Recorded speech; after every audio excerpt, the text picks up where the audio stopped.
Alrighty, where to today?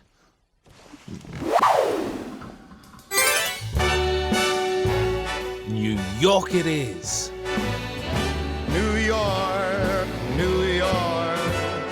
Imagine being able to get in the car, buckle up and fly wherever you want to go.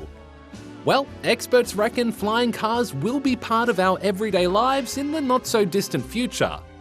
Although, I dare say international travel would probably be a little more complicated than this.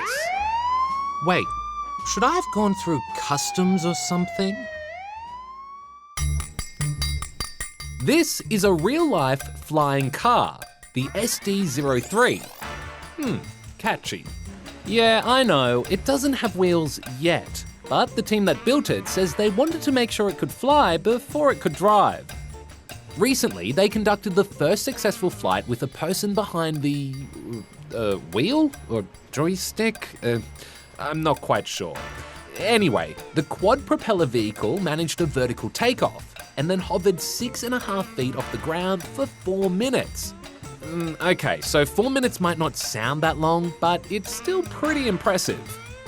And SkyDrive reckons we could be flying them as soon as 2023. Now, I know what you're thinking. About time, right? I mean, we've been seeing flying cars in movies for decades. There have also been quite a few attempts to build them in real life. In the late 1940s, engineer Molt Taylor built the Aerocar, the first plane car thingy to successfully take flight. How quickly you can convert car into plane. It was tested and approved for mass production, but it never quite took off. Because as a plane, it was too heavy to stay up for long enough, and as a car, well, it wasn't as powerful or comfortable as other road vehicles. They're the sorts of problems that a lot of would-be flying car manufacturers have faced.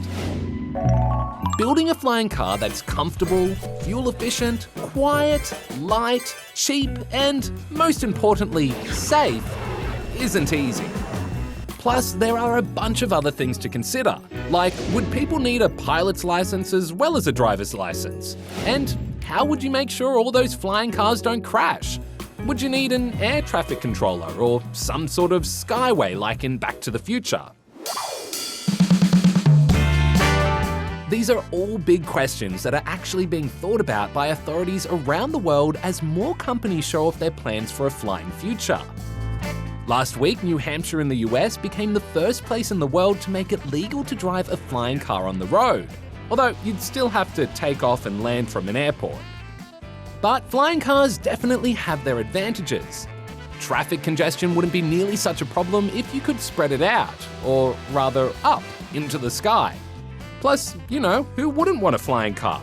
They seem pretty cool, right? But while we wait for the future to catch up with our imaginations, we'll be stuck on the ground for a little while longer. The ground? Oh, but that's so boring.